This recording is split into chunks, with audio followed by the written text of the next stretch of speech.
Assalamualaikum warahmatullahi wabarakatuh. Nama saya Siti Balkis, NDH 14 kelompok 4, peserta Latsar CPNS tahun 2023, Angkatan 11, Instansi Pemerintah Kabupaten Aceh Tamiang.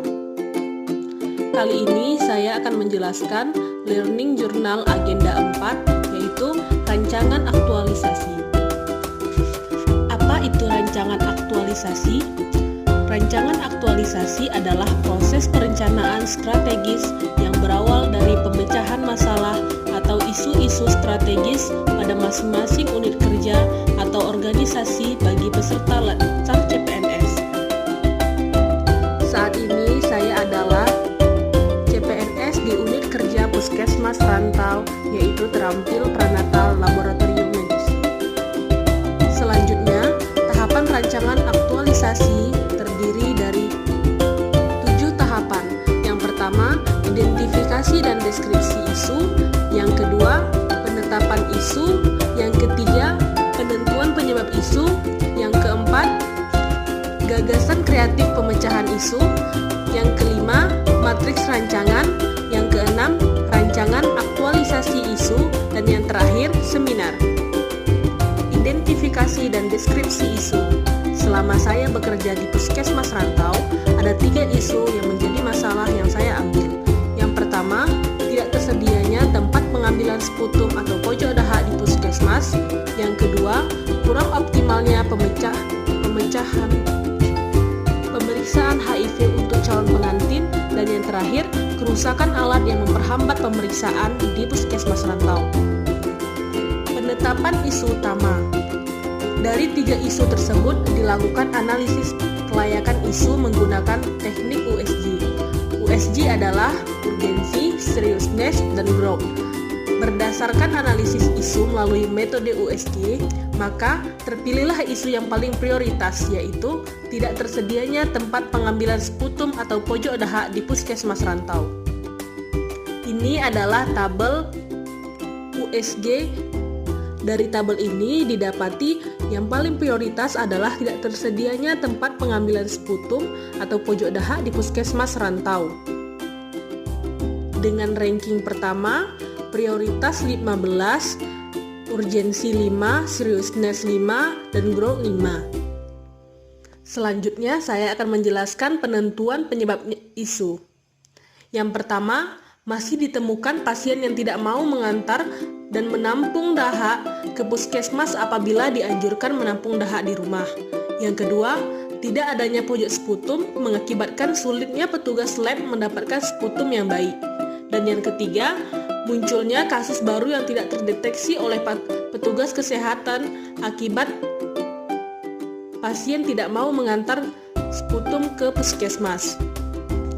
Gagasan kreatif pemecahan isu dari kasus di samping adalah pembuatan tempat pengambilan sputum atau pojok dahak di Puskesmas Rantau. Gagasan kreatif ini memiliki banyak sekali manfaat, yaitu pengurangan penyebaran dan pencegahan infeksi di Puskesmas Rantau, meningkatkan angka deteksi dini di Puskesmas Rantau. Yang ketiga, adanya tempat pengambilan sputum yang baik di Puskesmas Rantau. Rangkaian kegiatan. Rangkaian kegiatannya ada 5. Yang pertama, melakukan konsultasi rancangan kegiatan dengan mentor. Tahapan kegiatannya. Yang pertama, membuat janji pertemuan dengan mentor. 2. Menjelaskan rancangan aktualisasi kegiatan. 3. Meminta masukan dan arahan mengenai rancangan kegiatan. Yang keempat, meminta izin melaksanakan rancangan kegiatan. Output yang diharapkan, notulensi arahan mentor, surat persetujuan dari mentor. Yang kedua, berkonsultasi dengan pemegang program TB, teman seprofesi, dan pemegang program PPI. Tahapan kegiatannya, membuat janji pertemuan dengan pemegang program, menjelaskan rancangan aktualisasi kegiatan, meminta masukan dan saran mengenai rancangan kegiatan.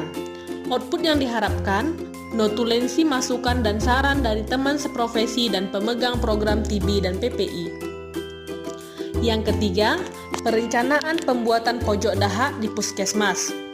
Tahapan kegiatannya, yang pertama, mencari referensi contoh pojok dahak yang baik. Yang kedua, rancangan pembuatan pojok dahak di puskesmas. Yang ketiga, survei lokasi pembuatan pojok dahak.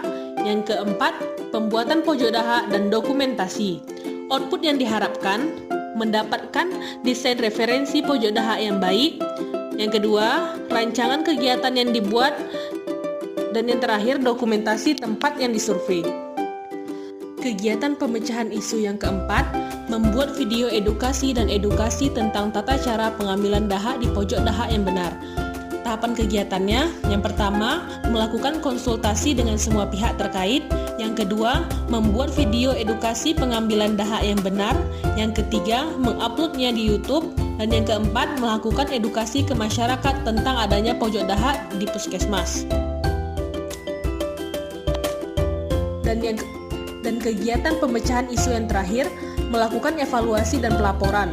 Tahapan kegiatannya, melakukan konsul evaluasi dengan semua pihak terkait memonitoring kegiatan pelaksanaan pembuatan pojok dahak, melaporkan kegiatan dan kendala terkait pembuatan pojok dahak, output yang diharapkan, hasil konsultasi dengan semua pihak terkait, dokumentasi, hasil laporan monitoring pembuatan pojok dahak, hasil evaluasi hambatan dan kendala terkait pembuatan pojok dahak.